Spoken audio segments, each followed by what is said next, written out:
Shalom Aleichem, bienvenidos todos.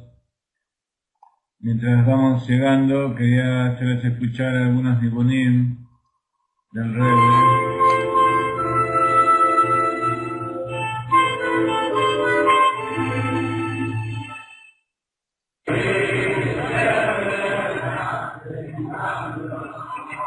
Estamos escuchando ahora Ine Matov Umanaim Shevet Achim Gam Yachad.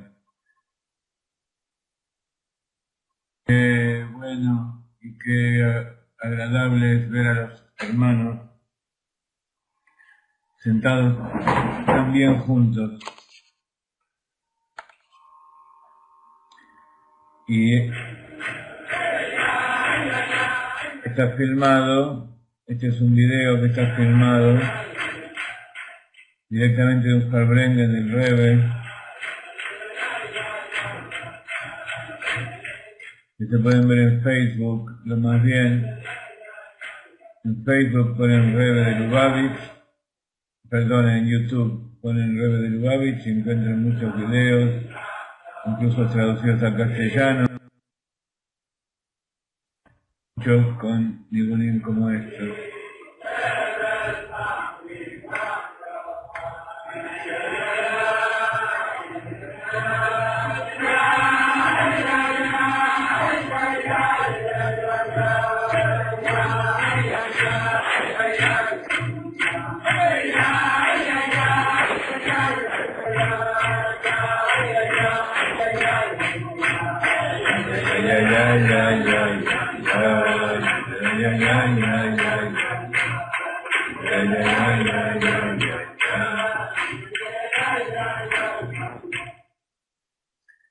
Hoy se cumplen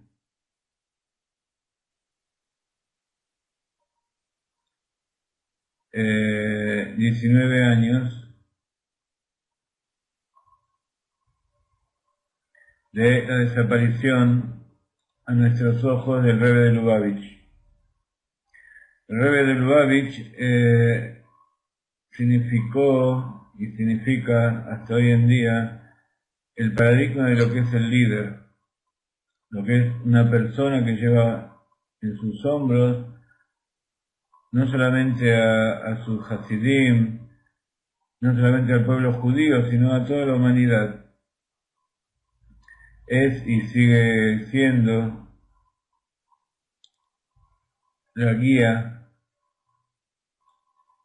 para todos aquellos que se acercan a sus enseñanzas. Y tiene mucho que ver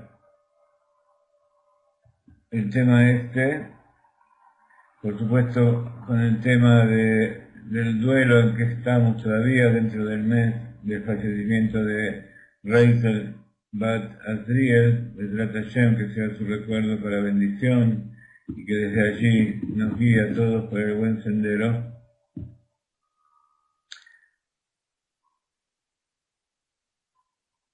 Y tiene que ver, por supuesto, con el mes de Tammuz. El mes de Tammuz es un mes especial que seguramente todos ustedes habrán leído en nuestra página. Los que no saben, entran a Dimensiones y ahí tienen a la derecha un enlace para ver varios temas, especialmente las especificaciones del mes de Tammuz y algunos otros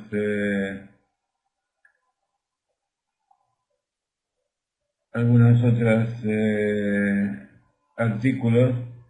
Uno de ellos es justamente que el nombre de Tammuz, el nombre del mes de Tammuz,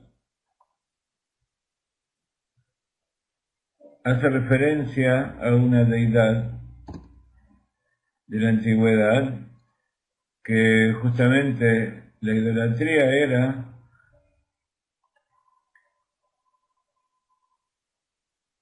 llorar, era un ídolo trágico, y las mujeres iban en procesión a llorarle y a venerarlo.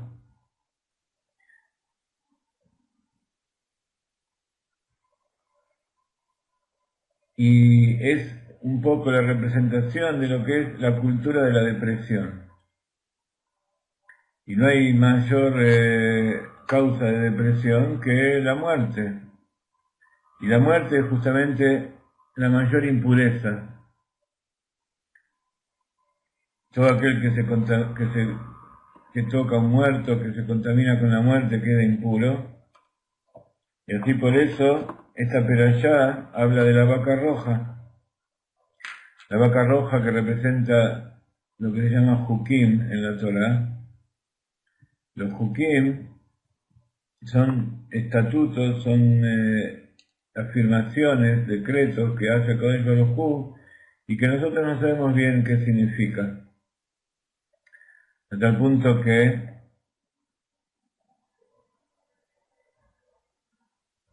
respecto específicamente al tema de la vaca roja,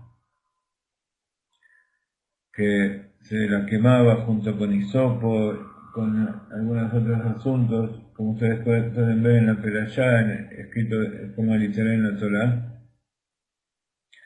Las cenizas de la vaca roja purificaban de la muerte, y paradójicamente el Cohen que tiraba las aguas con la ceniza a aquella persona que venía a purificarse, él mismo quedaba impuro.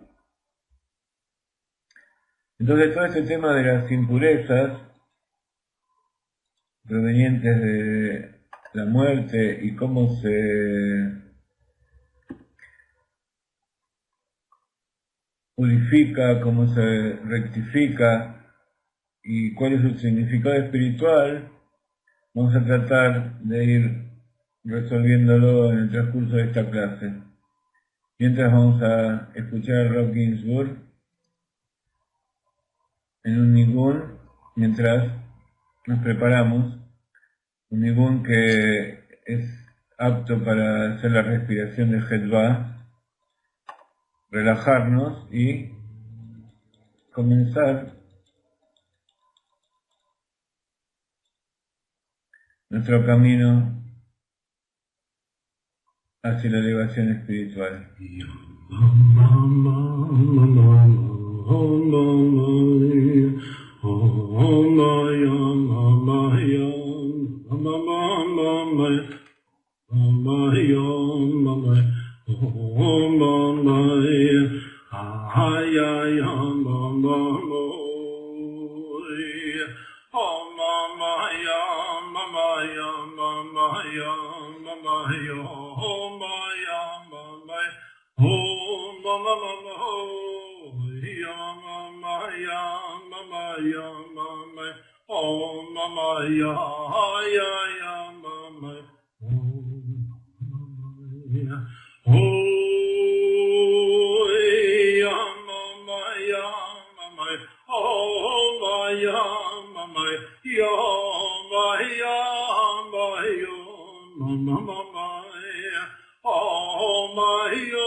La foto esta del Rebbe junto con su suegro que jugó en el ajedrez,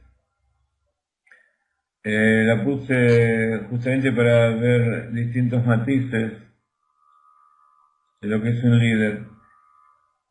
Generalmente durante el año no se juega el ajedrez, hay un solo día, o mejor dicho una sola noche en que se juega el ajedrez, que es llamado Nittel de natalidad, lo que se conoce generalmente como Navidad.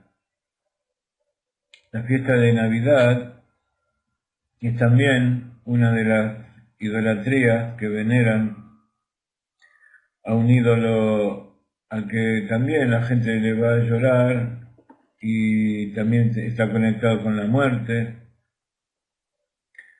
Un ídolo al que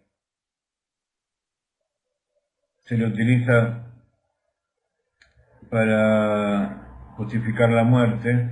Entonces, como la muerte es lo opuesto a la santidad, esa noche, por lo menos todos los que viven en Occidente, que en medio de los pueblos católicos, cristianos, en que hay una influencia muy grande, entonces, como todo lo que hace el judío, el estudio de la Torah da vitalidad, entonces esa noche, desde que anochece hasta medianoche, no se estudia Torah, justamente para no darle vitalidad a las fuerzas de la impureza. Entonces, ¿qué se hace? Se juega el ajedrez. Algo neutro, algo que es simplemente mental, que no hay sentimientos, no hay estudio de Torah, y así se pasa esa noche.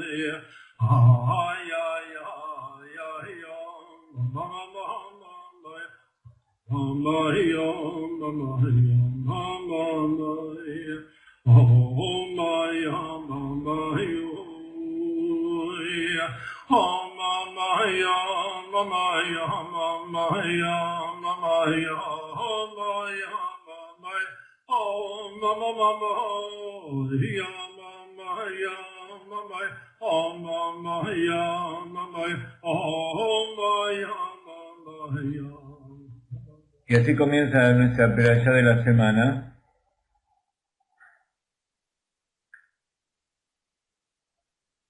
Diciendo, y Dios le habló a Moshe y a Aarón, diciéndole, Zot Jukata Torah, esta es la Torah, la ley, este es el decreto de la Torah que le ordenó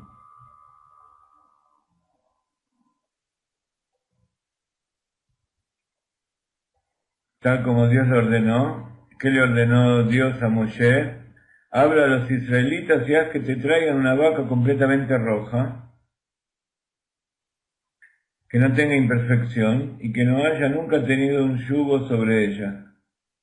Tiene que ser una vaca completamente perfecta y además que nunca haya trabajado. Vamos a leer un poco del Rashi, explicando esta perashá.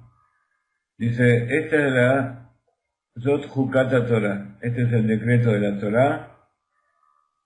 Dice Rashi, por cuanto que el Satán y los pueblos del mundo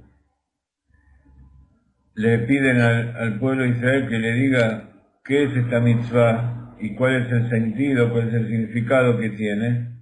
Entonces, en la Torah misma está escrito, este es un decreto. Esto fue una orden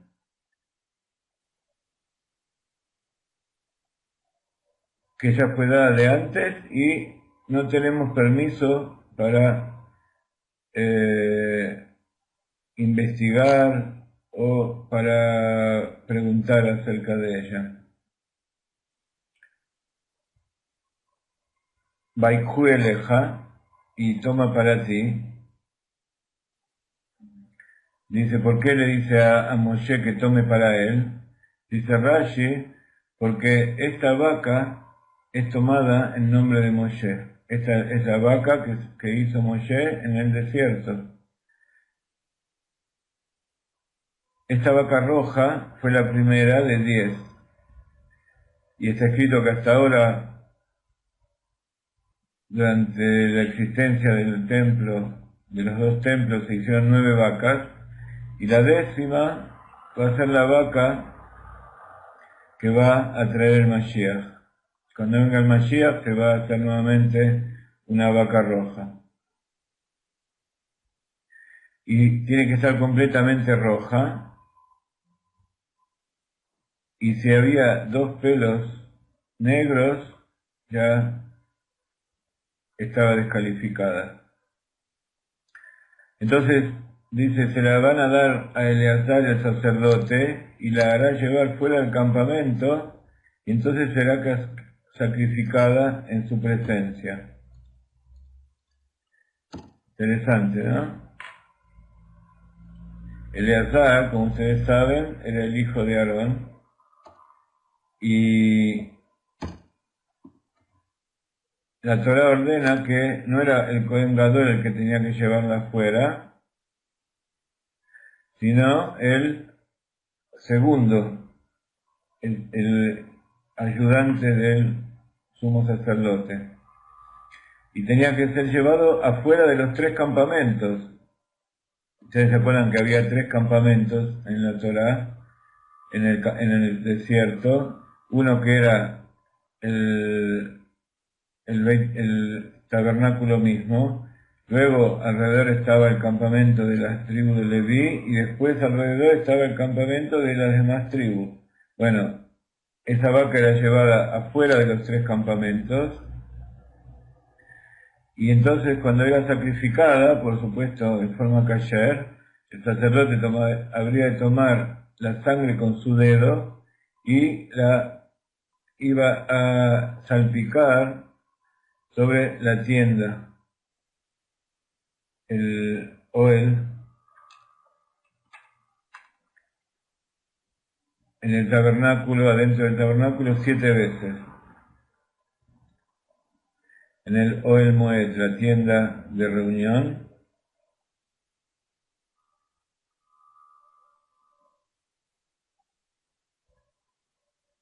Muy bien. Entonces la vaca era quemada en presencia de Eleazar, junto con su piel, su carne, la sangre, las entrañas, todo junto tenía que quemarse. Y también el sacerdote iba a tomar un trozo de madera de cerdo, madera de cedro, Ered, que es el árbol más grande, robusto y firme, un poco de hisopo, que es el arbusto más pequeño,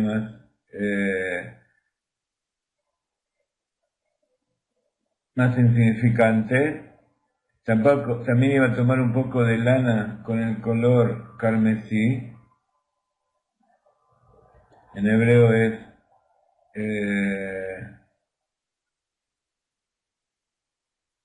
Eres Ezov Sheni, Tola'at Reishlich el Toj. Entonces había un colorante que se hacía con un gusano, era el colorante carmesí colorado. Entonces también se le ponía un poco de lana teñida con ese color carmesí. Y luego, y todo eso, el cedro, el hisopo y la lana se arrojaba donde estaba quemándose la vaca. Entonces después el sacerdote iba a sumergirse él mismo y sus vestimentas en una mikveh y iba a estar impuro hasta el atardecer, después de lo cual él podía volver al campamento. Entonces después una persona ritualmente pura iba a recoger las cenizas de la vaca y las ponía fuera del campamento en un lugar limpio y, dice la Torá, serán un recuerdo para la comunidad israelita para ser utilizada para el agua de la aspersión como medio de purificación. Entonces, no hay que confundir con las aguas amargas que se le hacía beber a la mujer que era sospechada de engaño. Esto es otra cosa. Esto eran las cenizas que se mezclaban con agua y se salpicaba a la persona impura y de esa forma la persona que estaba impura de muerte se purificaba.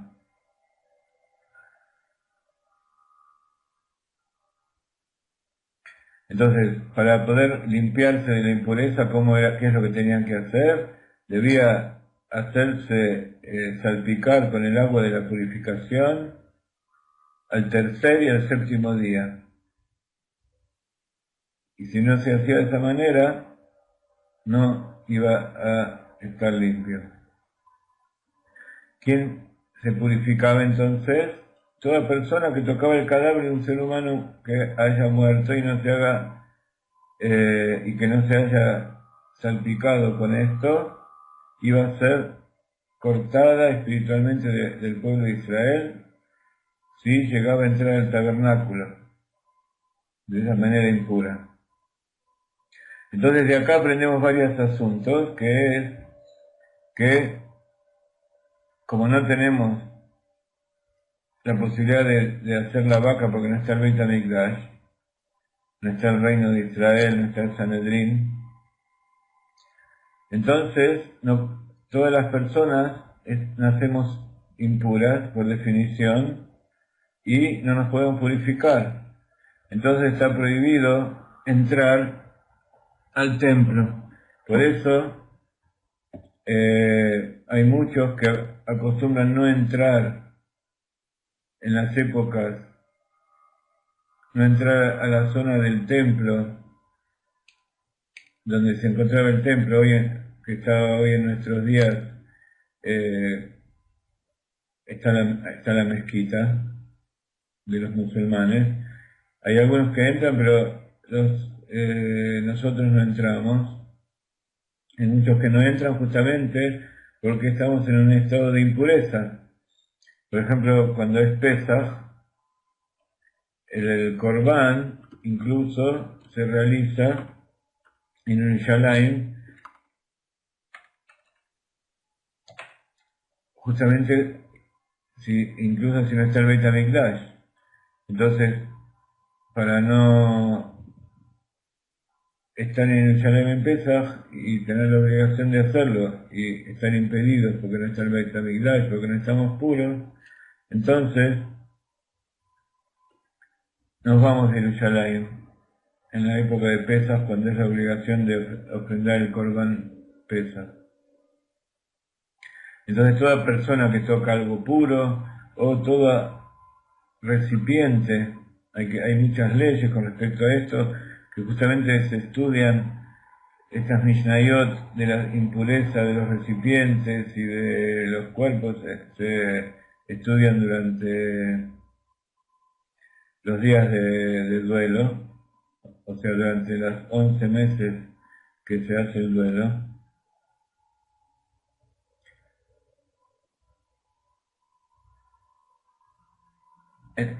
Toda vasija que esté abierta, que no tenga un sello hermético, si está en contacto con la muerte o con alguien que está impuro por la muerte, entonces también va a estar impuro.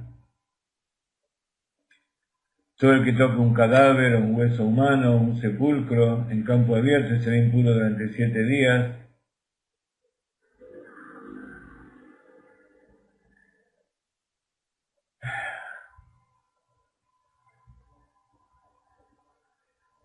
Entonces la forma de purificarse es poner en una vasija, en un recipiente, un poco de esa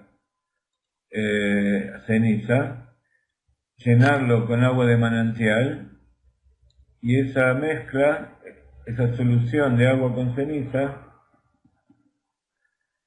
iba a purificar. Bueno, es un poco los principios de lo que es la vaca roja. Ustedes pueden seguir leyendo aquí, en el enlace que les he puesto. Y ahora vamos a meditar acerca de todo este asunto.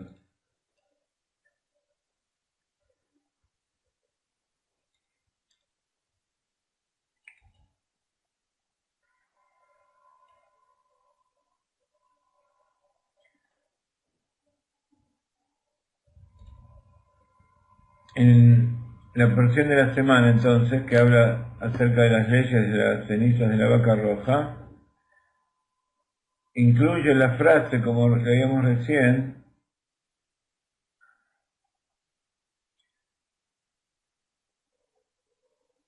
esta es la ley de la Torá. Al principio de esta frase, de este estudio, explicamos que esta es la pureza ritual, que el judío que lo toca queda impuro y que un segundito.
Gracias, discúlpeme.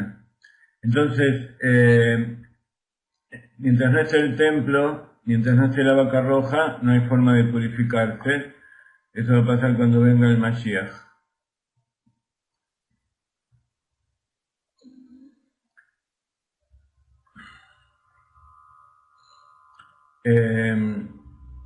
Los judíos tenemos prohibido quemar los cadáveres, porque se ha dicho que cuando venga el Mashiach van a resucitar los muertos y Dios los va a traer a la vida de nuevo a partir de el huesito que hay atrás,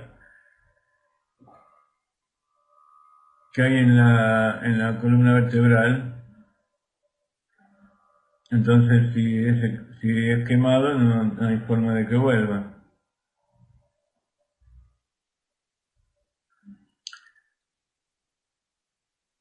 Con respecto a esto, quería comentarles algo, algunos temas que justamente el Rebbe nos explica, para poder conectarnos con el Rebbe. Explica el Rav Ginsburg que el Rebbe, que es el líder de la generación, es el Moshe de nuestra generación. La forma que tenemos de conectarnos con él cuando ya no lo vemos es a través de tres cosas. Uno, es a través de seguir su ejemplo de vida, ver las cosas que él hizo, toda su obra, y tratar de imitarlo. Después, estudiar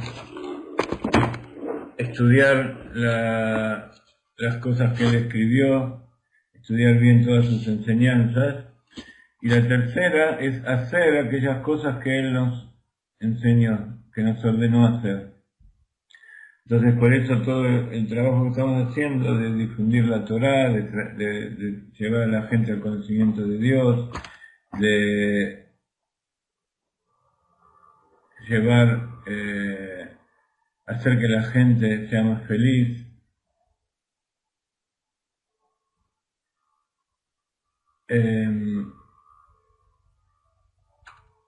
llevar el conocimiento del Mashiach, eliminar la idolatría, etcétera, etcétera. Todas esas son cosas que fue la vida del Rebbe, y para eso entregó reunir a los judíos, reunir a los gentiles que quieren cumplir los preceptos. Todas esas cosas que él nos enseñó, entonces es lo que estamos haciendo y que los invitamos también a ustedes a hacer. Entonces, todas estas diferentes contaminaciones que nos trae la Torá y los ritos de purificación que nos enseña, se pueden entender todos respecto a su relativa proximidad con la muerte.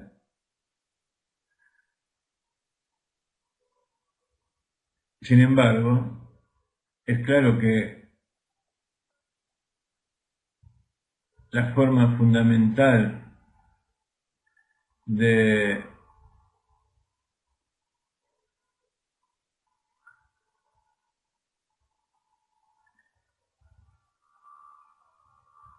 corrupción, de contaminación, es justamente la muerte misma. Entonces, una persona está impura, pero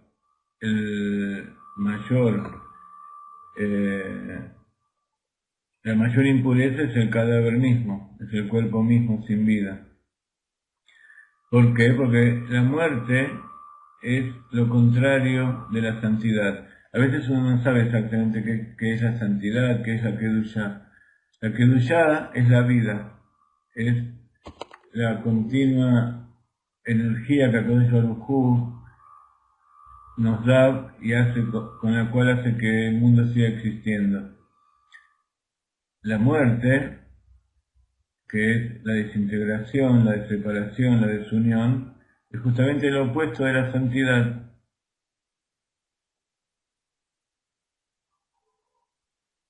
Es lo opuesto de lo sagrado que es Dios, que es la fuente de la vida y la vitalidad. Por lo tanto, todo contacto con la muerte o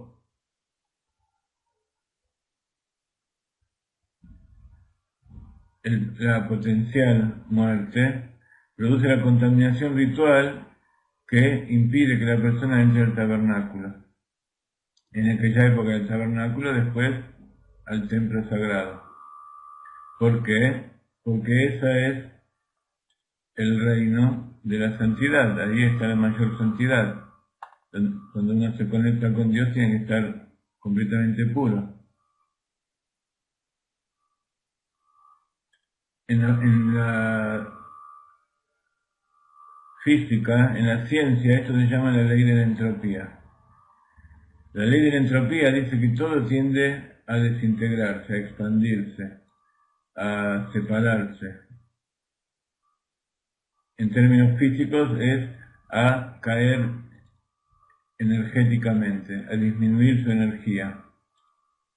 Entonces, por ejemplo, toda cosa que es caliente tiende a disiparse, a enfriarse.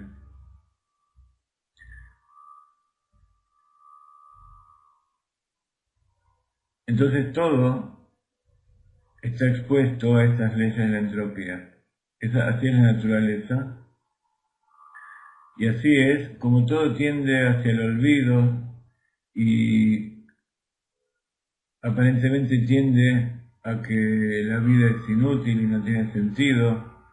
Y esa es justamente la visión que trae la depresión. Y esa es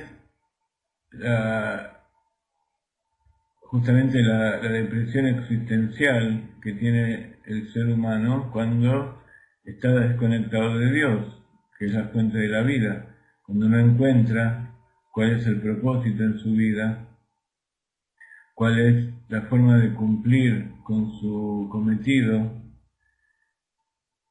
Y entonces eso, no saber cuál es su misión en la vida, lo lleva a una parálisis espiritual. Entonces, para poder volver a recuperar esa entrada en el reino de la vida pura, entonces la persona debe someterse a un proceso de purificación que sirve para curar su depresión. A veces es una depresión real, a veces es una depresión potencial. Entonces ese proceso de purificación lo lleva nuevamente hacia el entusiasmo y a la vitalidad que tiene la sacralidad, lo sagrado. Entonces, como la contaminación con la muerte es el origen de todas las demás impurificaciones, de todas las demás depresiones, el rito de la purificación es el más exhaustivo y el más misterioso de toda la Torá. Por eso la Torá nos está diciendo que este es un secreto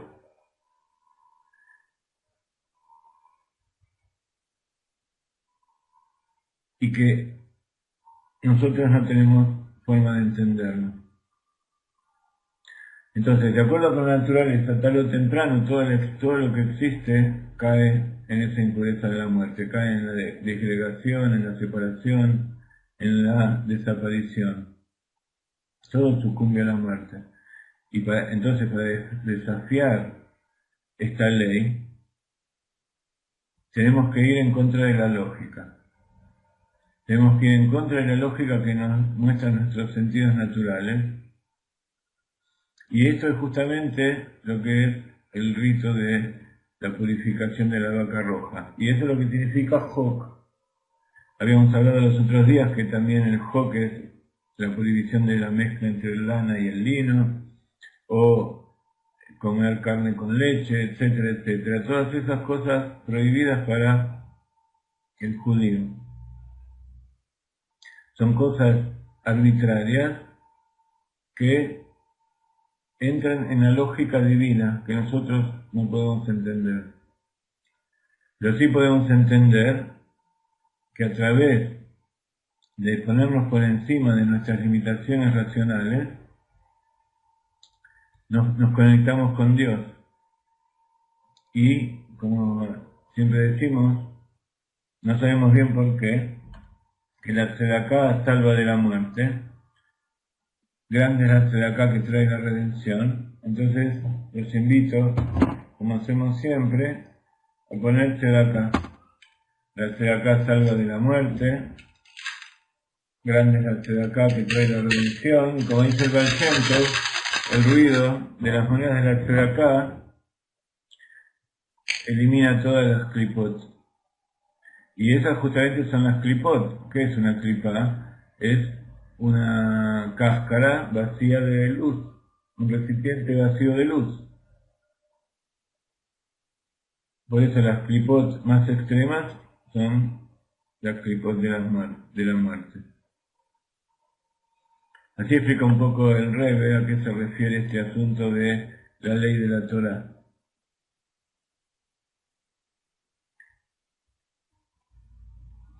Para entender todo esto y también estudiando todo esto nos apegamos al Tzadik. ¿Para qué necesitamos apegarnos al Tzadik? Para entender un poco este asunto vamos a ver lo que nos dice Rabbi Haim Vital acerca de la profecía.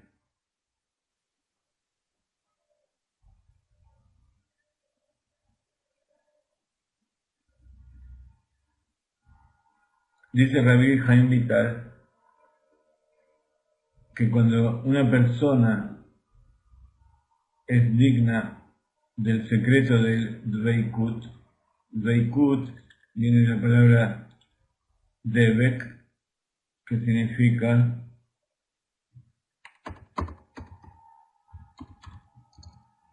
apegarse, unirse. Cuando la persona es digna del secreto del Reikut,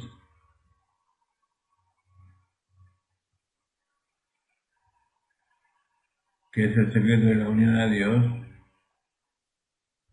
uno puede ser digno del secreto del Ishtabut.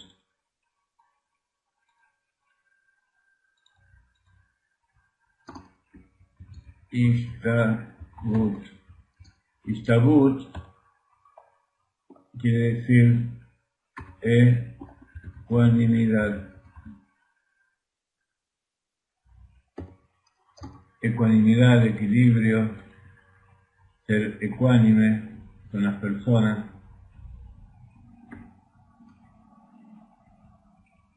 Entonces, si una persona es digna de alcanzar la ecuanimidad, entonces puede llegar a ser digno de alcanzar la meditación.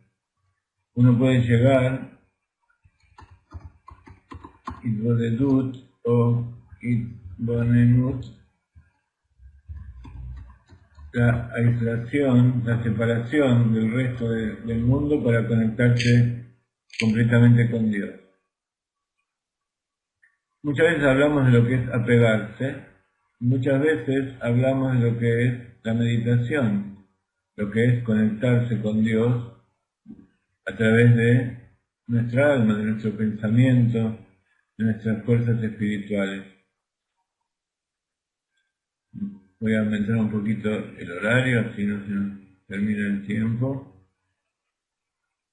Entonces, nuevamente, dice Rabbi Haim Vital que si una persona es digna de unirse a Dios, o sea que trabajó en el secreto de cómo conectarse con Dios, entonces puede llegar a ser digno de ser una persona ecuánime, de tener la virtud de la ecuanimidad.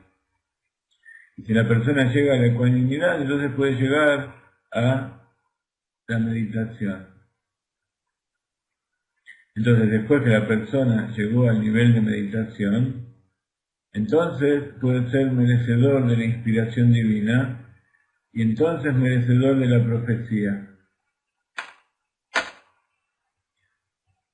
Estos son los pasos que dice el Rabbi Shimon, Rabbi Haim Vital. Inspiración divina.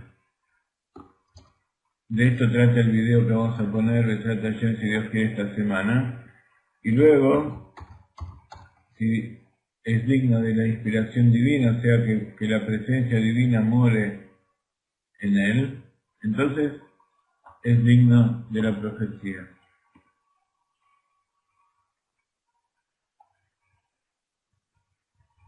Todas estas cosas son cosas que dependen una de la otra y son distintos niveles de elevación. Entonces, por supuesto, los primeros pasos son los primeros que uno tiene que seguir y a veces son los más difíciles. Entonces,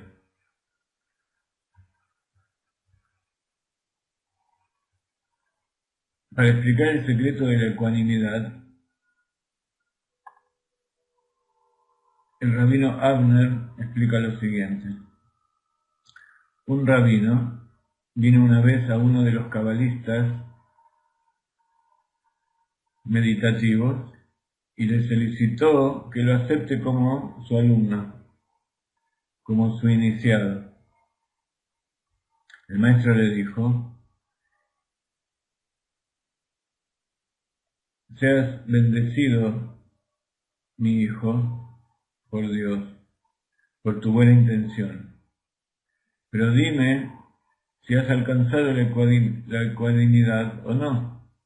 Entonces el rabino le dijo: maestro, explica tus palabras. ¿Qué significa ecuanimidad? Entonces el maestro le respondió, si hay dos personas, una de ellas te honra y el otro te insulta, ambos son iguales a los ojos, para ti, ambos son iguales a tus ojos.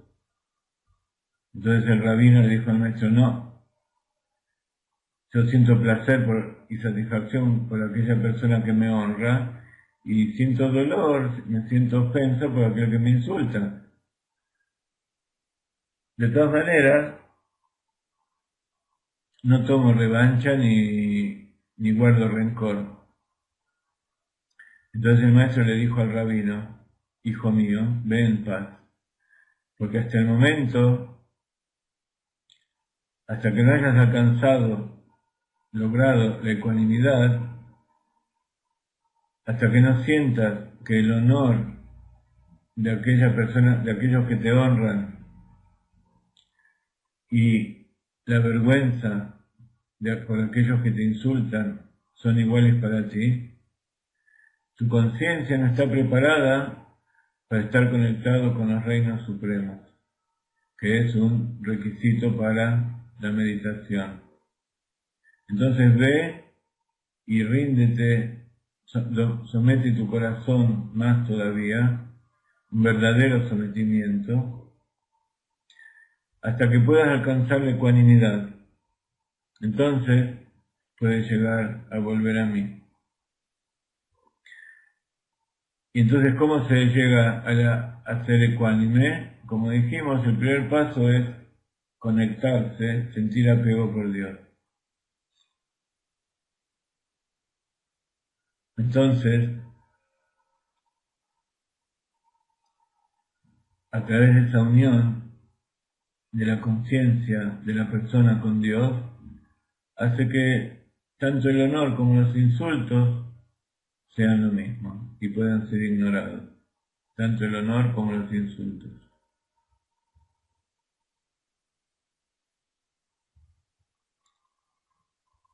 Entonces, ecuanimidad significa que uno está por encima de el honor y el insulto. Uno ha sometido su ego, se ha unido con Dios de tal manera que las cosas que, tanto el honor, las alabanzas o los desprecios que le puedan hacer las personas, no le molestan.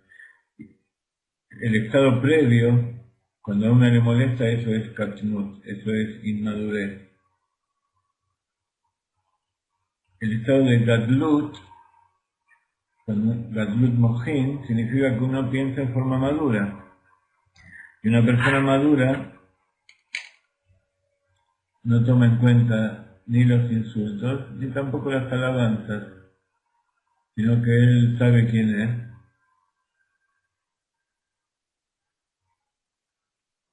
Y trata de ser fiel y seguir la verdad, tanto si es alabado falsamente o si es honrado correctamente. ¿Quién es vivir con el tiempo? Entonces uno debe honrar a los demás, pero no debe buscar que los demás lo honren. Esa es la diferencia. Uno debe honrar a Dios, pero no debe buscar tampoco que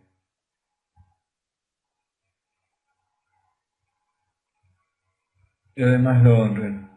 El honor es a Dios, pero también es al Rebbe, al maestro, honrar a la vida. Eso significa honrar. Kavod, darle kavod, darle importancia a las cosas que Dios nos dio. Entonces, la mejor forma es apegarse a Dios. Cuando uno es uno con Dios, entonces estas cosas no lo molestan. Vamos a escuchar a los nigunim, a los hasidim cantando un nigún que se llama Lehatchila River.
siempre solicitamos que entren a la clase con su código y su password, así también tienen posibilidad de ver las clases grabadas y poder bajarlas a su computadora, ver clases anteriores. Entonces entran a wiziq.com, se inscriben y nos envían el email. Nos envían un email con con su código, así lo ponemos en la lista.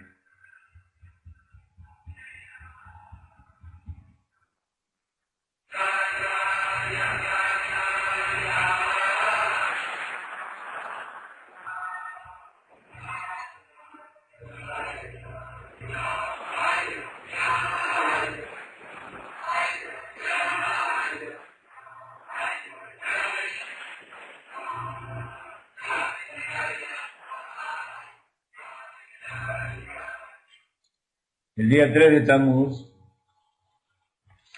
entonces, en el 94, o sea, 19 años, fue el día de la desaparición a nuestros ojos del Rebbe.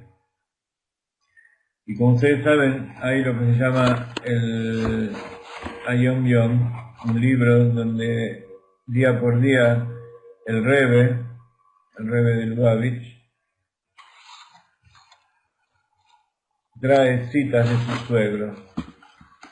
Y en general el suegro, Rabbi Yosef Yitzhak, este es Rabbi Menachem Mendel, este es Rabbi Yosef Yitzhak, su suegro, el Rebbe anterior. Generalmente, en este libro, el Rebbe anterior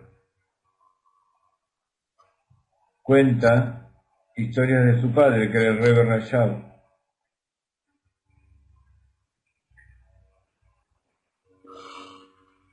Y el día 3 de Tammuz, que por providencia divina cayó el día tercero de la semana, al igual que hoy, al igual que este año que también cae el día tercero de la semana, dijo el Rebbe Rashab, Rabbi Shalom Ber,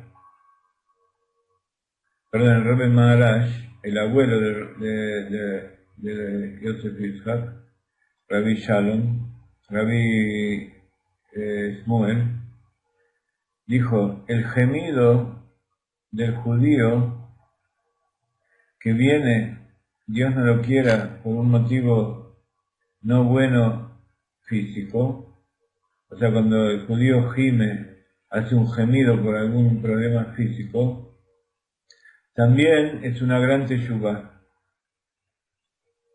Y en especial es una gran teshuvá el gemido que viene por algo no bueno que él siente espiritualmente.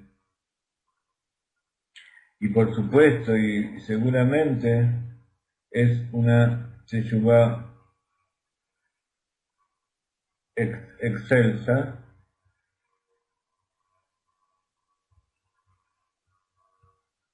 y este gemido lo rescata de la profundidad del mal y lo afirma en una situación buena.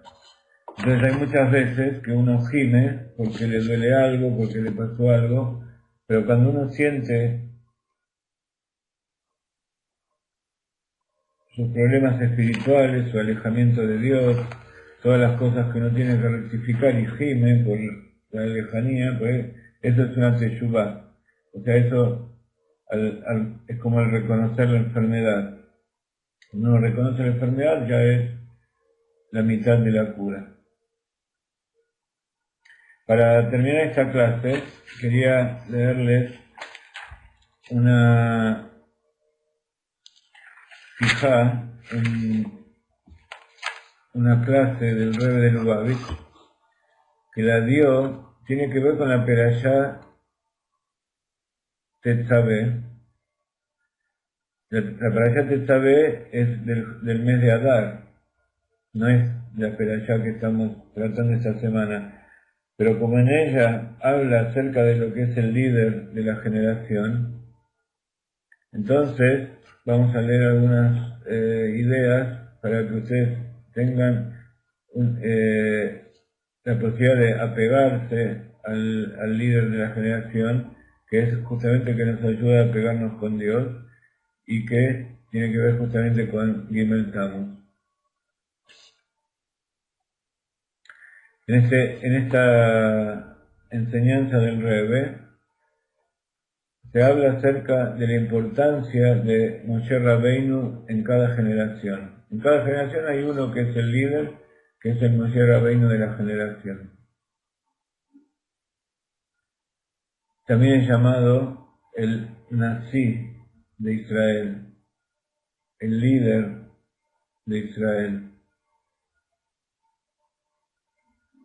que hay en cada generación, que es justamente el Moshe Rabbeinu en cada generación. Y también habla acerca del trabajo, del servicio que tiene que realizar el pueblo de Israel, que viene a través de la fuerza que reciben justamente del líder de la generación, en las distintas épocas, y en especial durante todo el transcurso del Galut. Entonces, el hecho de que vivimos en el exilio y no podemos purificarnos de la muerte y todas esas cosas, que nos significa un alejamiento de Dios, es rectificado hasta que venga el Mashiach y podamos tener las cenizas de las vacas rojas y el templo y la alegría de servir a Dios nuevamente en Jerusalén. Todo eso es rectificado a través de conectarnos con el líder de la generación y la energía que Él nos da. Él nos saca de la depresión.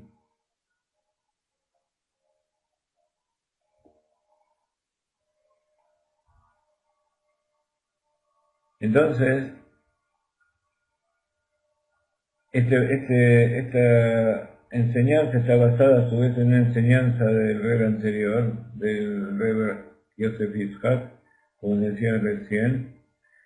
Como es en Adar, tiene que ver con Purim. En Purim se destaca especialmente cómo el pueblo fue salvado a través de que se conectaron con el Moshe de la generación, que en esa época era Mordejai Ayehudi. Mordejai y Moshe y el líder de cada generación justamente da su energía porque él es el enviado de Dios para hacer eso, pero además porque él no se inclina frente a las fuerzas políticas o religiosas o lo que sea que haya en cada momento, y siempre se mantiene erguido con la fuerza de seguir la Torá y el judaísmo. Entonces decíamos que era la parashá Atat Etzaveh. En la parashá Atat Etzaveh empieza así. Le dice Dios a Moshe Rabbeinu, y Atat Etzaveh, tú le vas a ordenar al pueblo de Israel y para que te traigan a ti aceite de oliva puro, refinado, para iluminar y para elevar las velas perpetuas de la menorá. ¿Sí? Así comienza la perashá. Muy bien. Entonces el Rebbe hace distintas preguntas, como es la costumbre de estudio de la Torá, y las va contestando. Es una enseñanza muy larga, yo les voy a decir algunas ideas.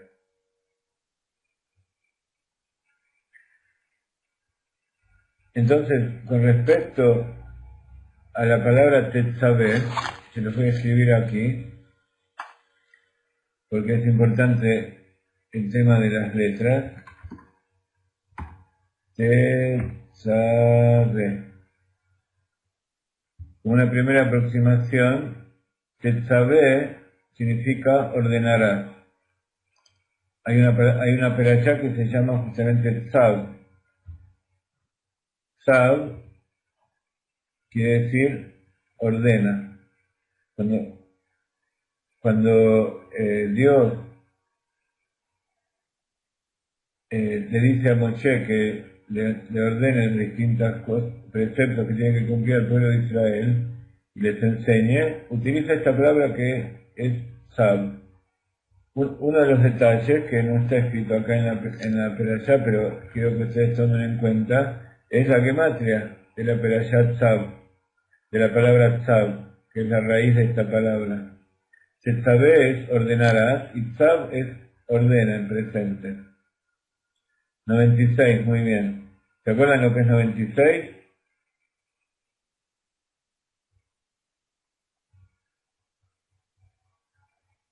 $96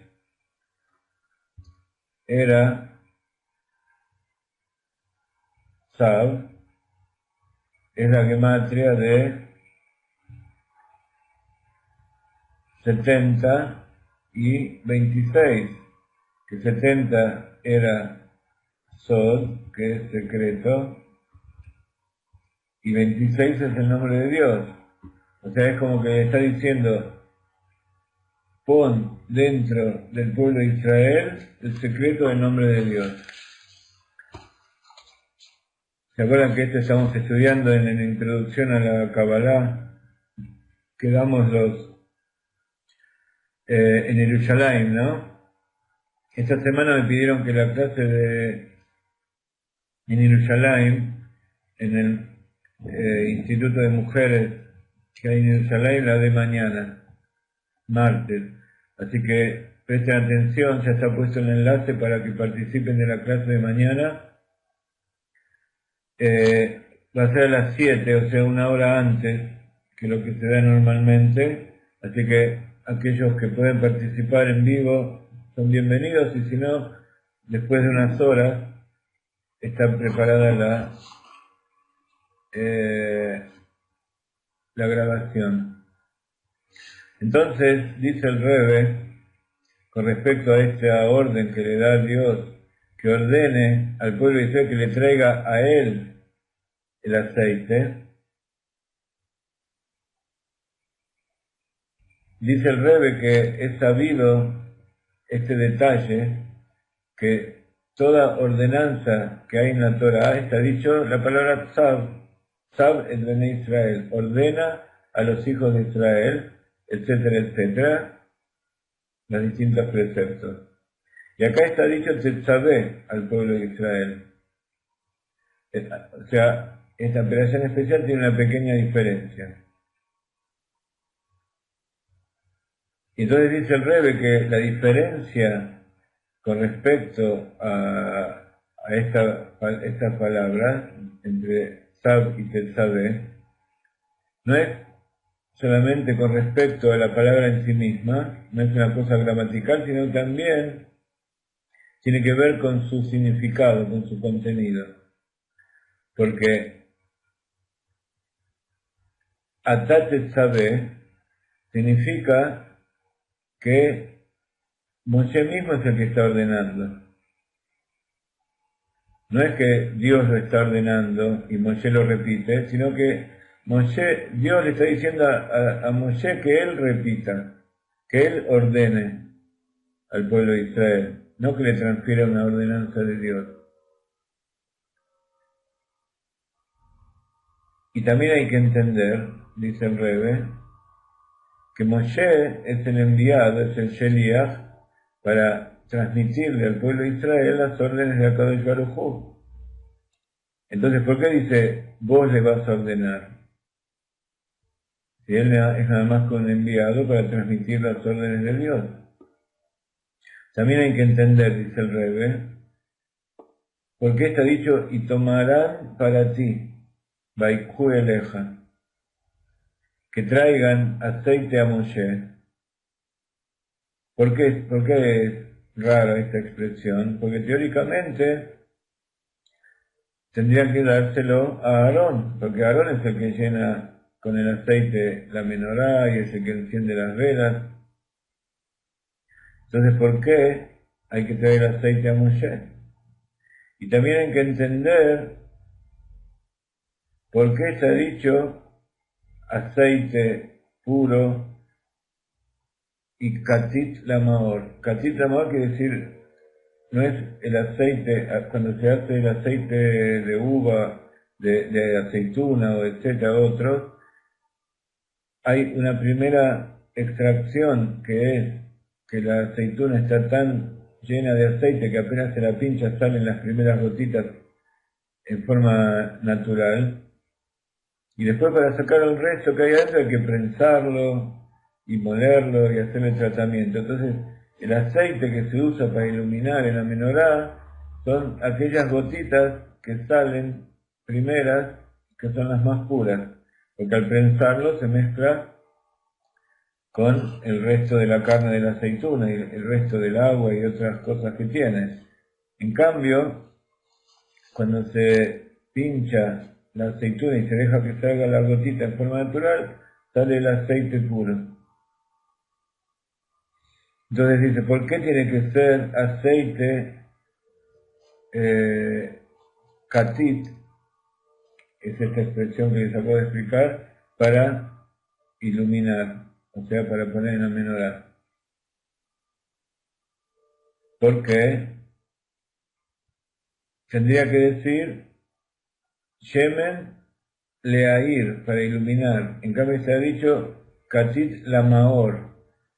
La Maor es la fuente de luz, que en este caso sería la menorá. Entonces tendría que decir aceite para iluminar, no aceite para la fuente de iluminación. Son todas preguntas que hace el Rebbe, ¿por qué está escrito así? Vamos a tratar de contestarlo de forma sintética para que ustedes tengan una idea de lo que significa lo que es el líder de la generación. También hay que entender que en el versículo que sigue después a este está dicho que va a encenderse de la noche a la mañana. En cambio, en este primer versículo está dicho que se va a encender una vela perpetua. ¿Sí? En el templo sagrado, en el tabernáculo, cada día, al anochecer, venía Aarón y encendía las velas. Y esas velas quedaban prendidas a la noche hasta el día siguiente. En cambio, cuando se le ordena, se le dice que es una vela perpetua, teóricamente que es una vela que nunca se apaga. Entonces, a partir de estas preguntas, que aparentemente son preguntas simples, el Rebbe hace toda una explicación y trae fuentes para entender cosas profundas de la Kabbalah y el Hasidut. Entonces, después de plantear esto, dice el Rebbe, explica que vos que Kedushat Mori Benjamí Admur, explica, así como se denomina a los Rebbe, que vos Kedushat,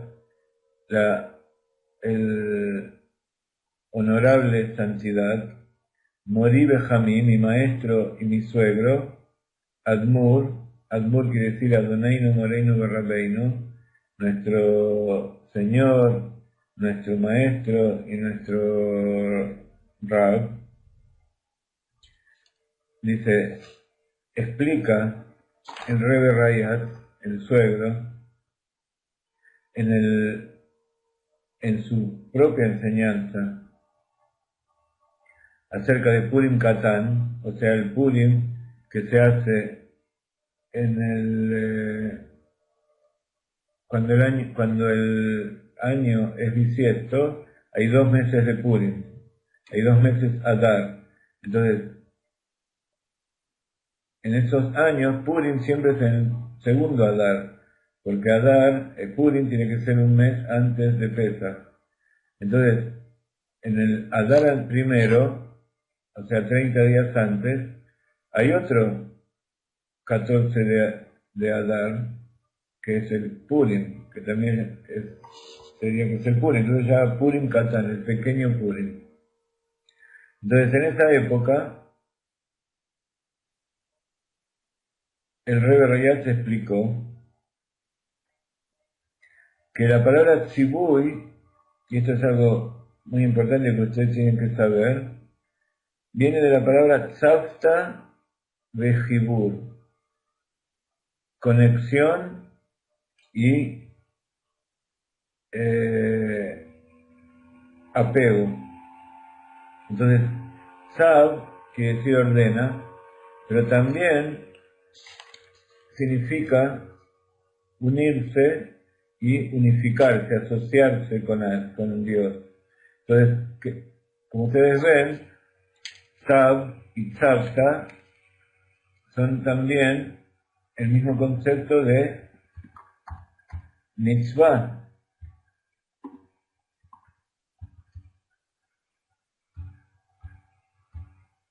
Mitzvah. ¿Sí? Entonces, mitzvah quiere decir que uno está cumpliendo algo que le fue ordenado. Por eso, cuando uno hace algo que no le fue ordenado, no se llama que está haciendo una mitzvah. Simplemente está haciendo algo que él quiere hacer. Entonces, a veces es correcto, a veces no es correcto. Entonces, esto es tzavta vejibur. Tzavta vejibur quiere decir, vamos a buscar en el diccionario exactamente la traducción de esta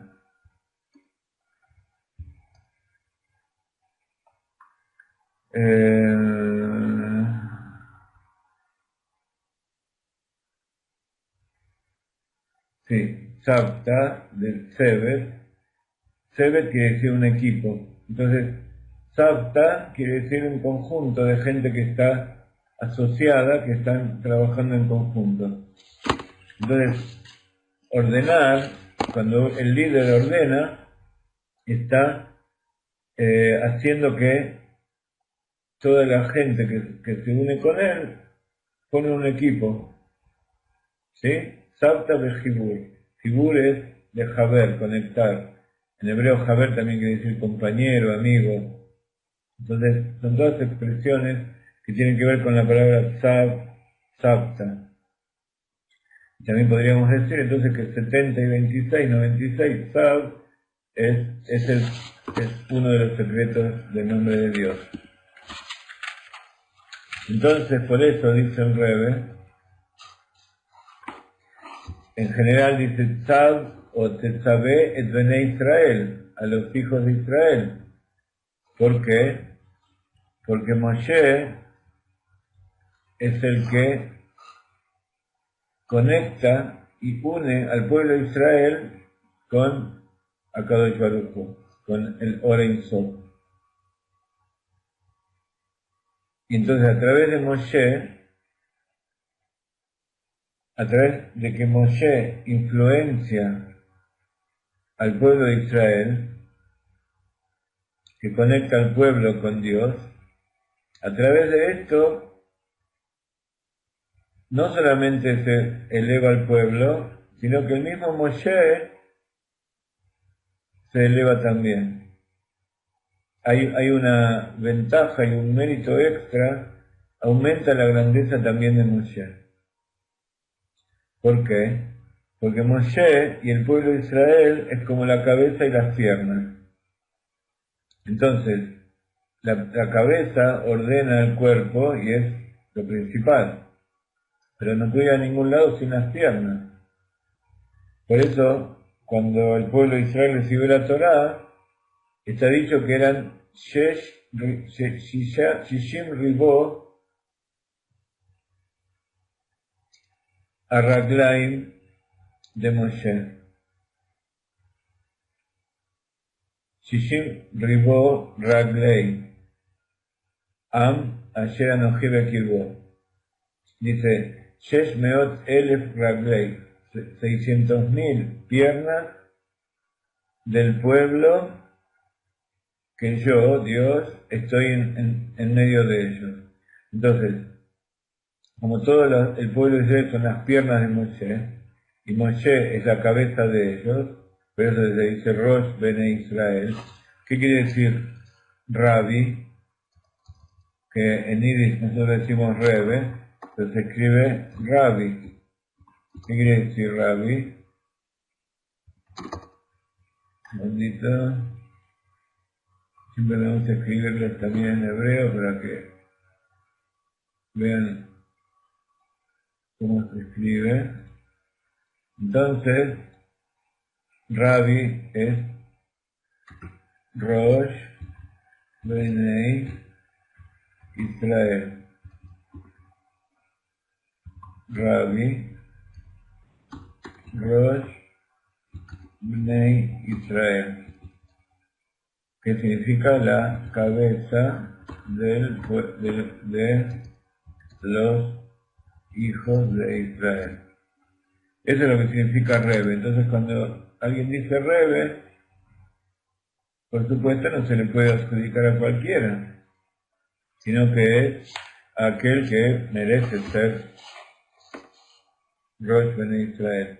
De todas maneras, los rabinos que tienen sus comunidades y llevan a su gente, también se los llama Rabbi, porque son como cabezas de esa parte del pueblo de Israel. Entonces, así como el hombre tiene piernas y tiene cabeza, las piernas lo llevan allí donde la cabeza quiere ir. Entonces, cuando las piernas son fuertes y hacen lo que la cabeza quiere, entonces eso beneficia también a la cabeza. Y entonces lo mismo pasa con Moshe y el pueblo de Israel y con el líder de cada generación o el Moshe de cada generación con respecto al pueblo de Israel.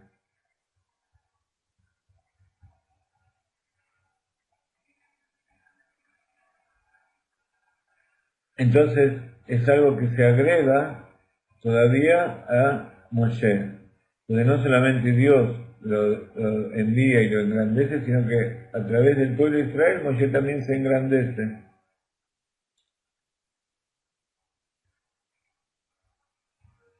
Entonces por eso está escrito que hay 600.000 piernas del pueblo que yo moro dentro de ellos, porque a través de las piernas el pueblo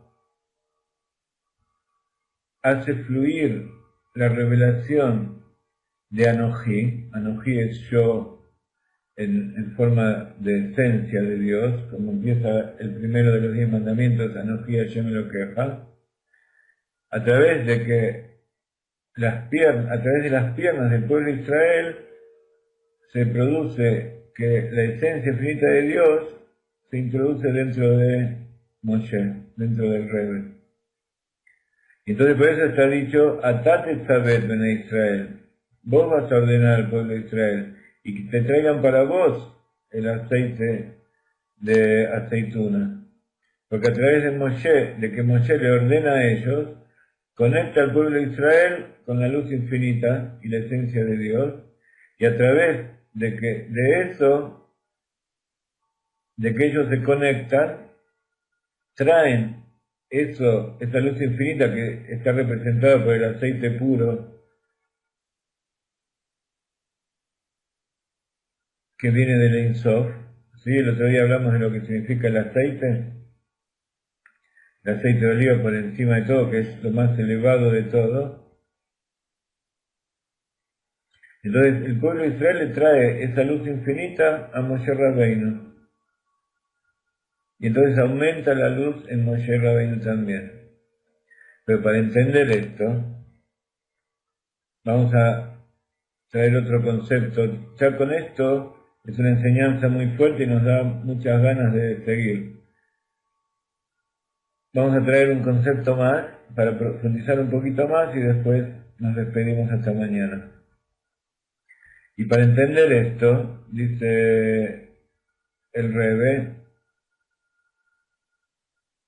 está escrito que Moshe Rabbeinu se llama Raya Meemna. En el Zohar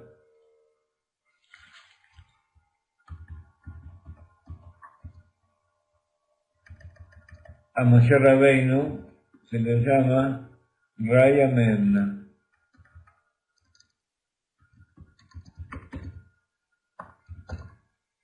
Quiere decir Roe Neeman, que una de las traducciones sería pastor fiel, y ahora vamos a ver que otra traducción es pastor de la fe. ¿Qué significa esto?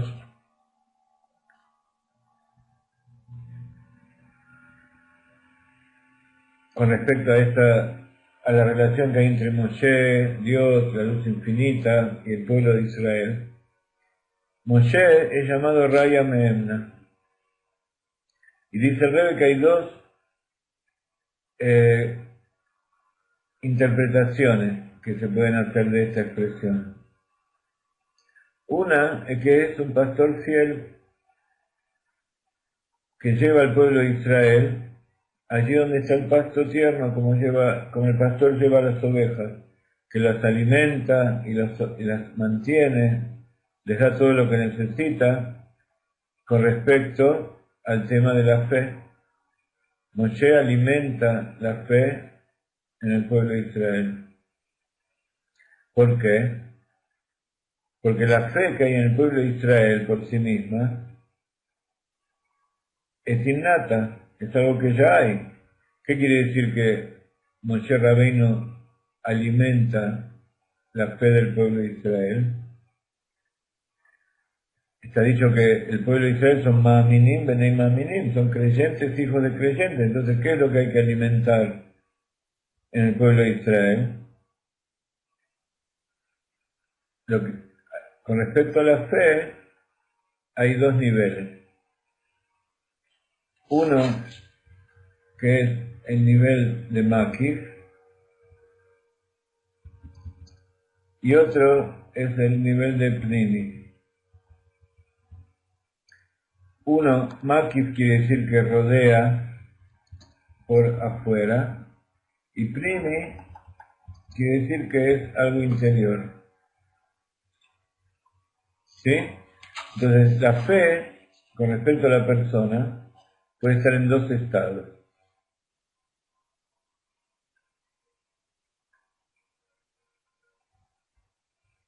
Entonces, esa misma fe que tiene el pueblo de Israel puede ser que esté en un nivel de Makif, y entonces, si Moshe es el pastor que alimenta y sostiene al pueblo de Israel con el tema de la emuná, quiere decir que él hace que esa emuná que está por afuera entre en su interior. ¿Qué significa esto? ¿Qué significa que algo que está afuera entre adentro? Eso es lo que está escrito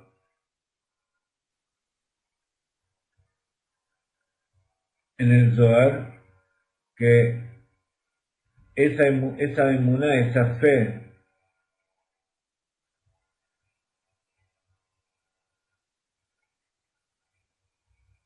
va a alimentar y va a sostener, va a dar sustento al pueblo de Israel a través tuyo, a través de Moshe. Eso es lo que dice Rabbi Shimon Bar Yochai en el Zohar. ¿Qué es lo que hace Moshe? ¿Qué significa que hace que aquello que está por afuera entre al interior? Aquello que es Makif significa que está en forma inconsciente, que uno no es consciente, no está percatado de aquello que tiene. Entonces uno puede tener mucha fe, y uno puede decir incluso que tiene mucha fe, pero sin embargo es algo que está por afuera, que no es algo que lo puede comprender y lo puede captar.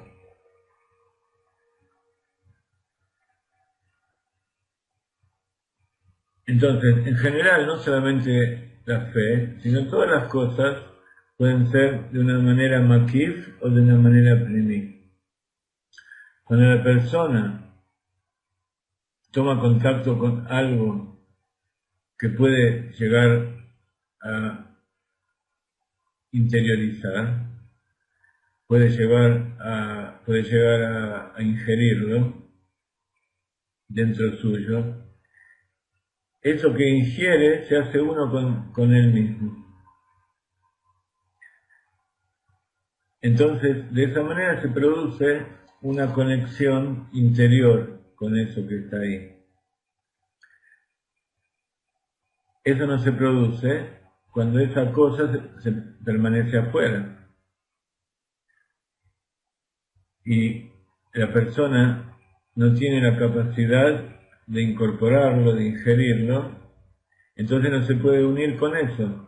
O sea, así como pasa con las cosas espirituales, pasa con el alimento, pasa con todos los asuntos de este mundo. Entonces eso permanece por afuera de él.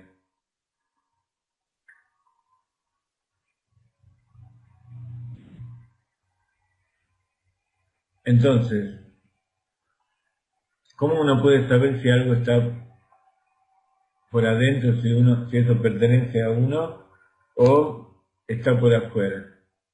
Por ejemplo, estoy estudiando algo que me interesa estudiar, lo leo, y yo no puedo repetir. Yo puedo volver a seguir las palabras que están escritas ahí, y yo puedo entender incluso las palabras que dice, pero no entiendo el significado de lo que está allí escrito. Por ejemplo, si yo les escribo a ustedes algo en hebreo, y ustedes no entienden hebreo, ustedes lo pueden leer, incluso pueden saber cómo se lee eso, saben cómo se pronuncian las letras, pero no entienden lo que está escrito ahí, entonces se mantiene como algo externo a ustedes. Incluso si ustedes saben lo que significa, pero no saben en qué contexto está y no lo pueden comprender perfectamente, no se hace parte de ustedes, entonces se permanece de forma exterior. Entonces, como ustedes ven, hay distintos niveles también de Makif y de Pnimi, de distintos grados, pero cada uno puede meditar en los distintos grados de Makif y Pnimi. Pero vamos a hablar acá en los dos extremos. Entonces, ¿cómo uno puede saber si uno tiene una conexión interior con algo? Con el maestro, con la enseñanza, con Dios, con el judaísmo, con el líder de la generación, con aquello que está estudiando.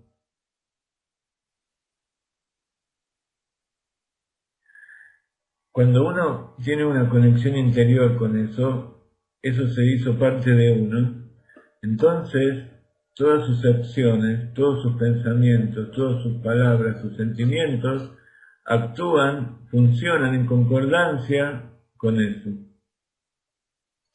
Cuando la conexión es de forma interior, toda su realidad cambia y se transforma porque ahora él actúa en base a eso que ingirió. Así como cuando uno está deshidratado y está muy débil, toma agua y de repente se revitaliza. Entonces lo que uno hace cuando está débil no es lo mismo que uno hace cuando está hidratado. Lo mismo pasa con la fe. Cuando uno tiene la fe inconsciente y uno no sabe que la tiene, entonces se dedica a todo tipo de cosas y la persona es más bien materialista, porque se relaciona con el mundo que él conoce, que él tiene conciencia. Ahora,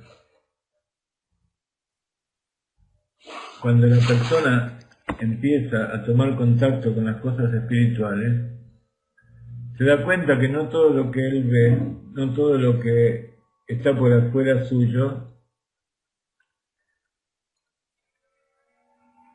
es material, sino que hay cosas que él no puede comprender. Entonces,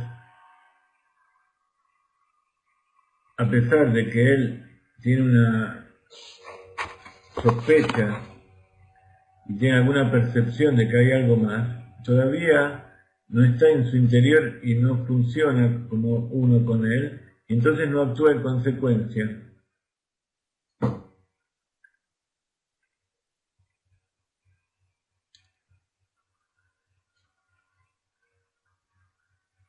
Entonces, sus sentimientos están dedicados a aquello que él conoce, que está por afuera.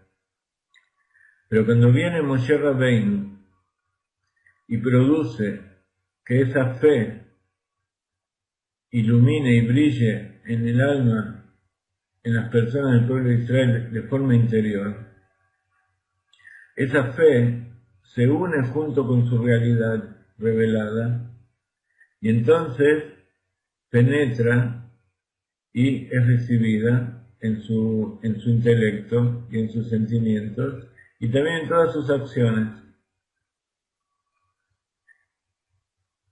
Entonces, eso es lo que significa que esa fe superior va a ser ingerida y va a ser incluida a través tuyo.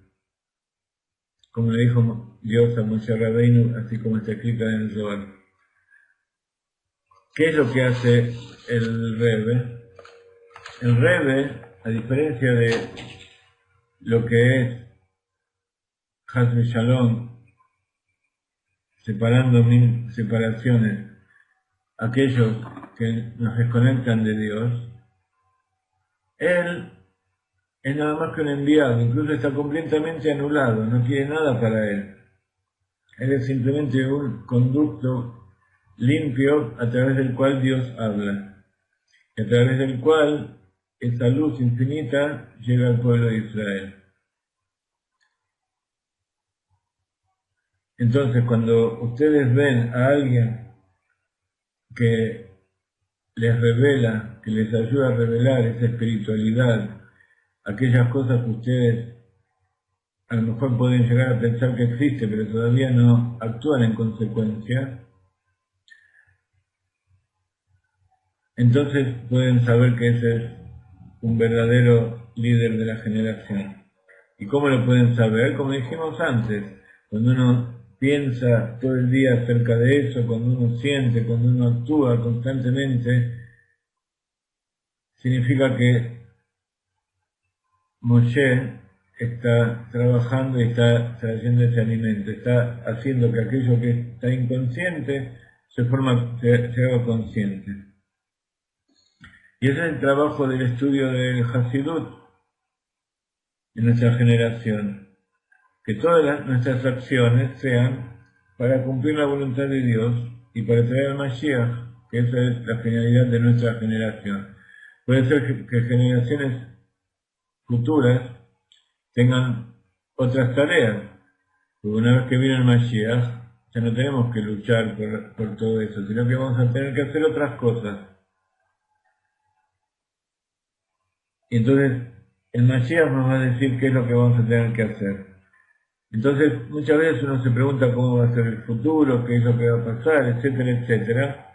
Pero son nada más que preguntas como para incentivarnos un poco, pero que no hacen verdaderamente a la cuestión de lo que tenemos que hacer hoy en día.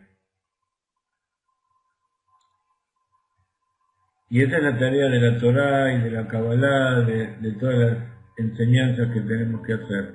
No sirve de nada estar estudiando 24 horas si no llevamos eso a la práctica.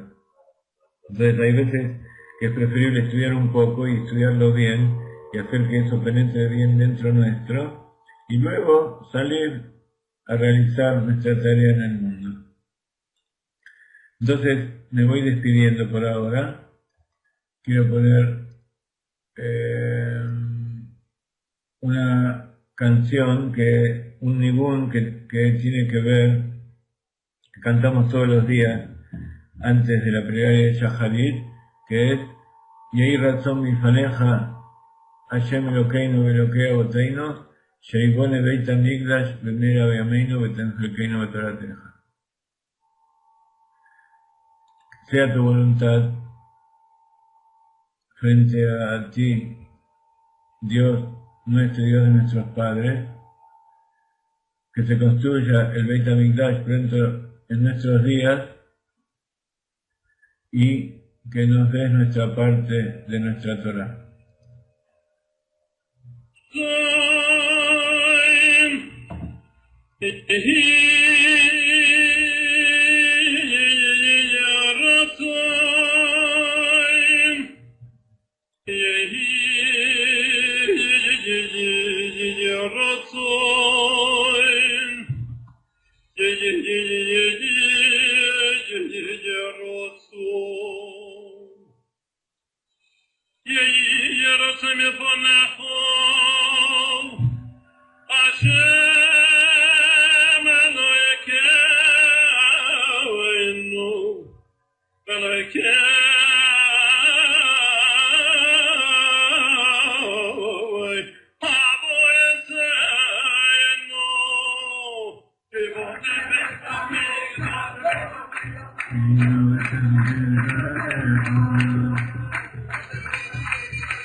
Acuérdense que mañana tenemos clase en Yerushalayim, introducción a la Torá, la tercera clase de la Yoshaná.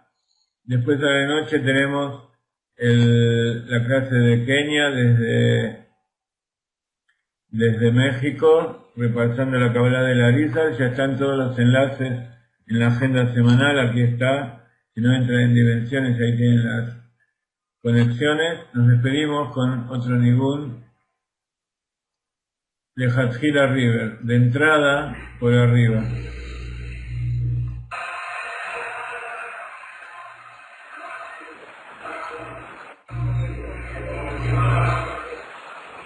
Ya ya ya ya ya ya ya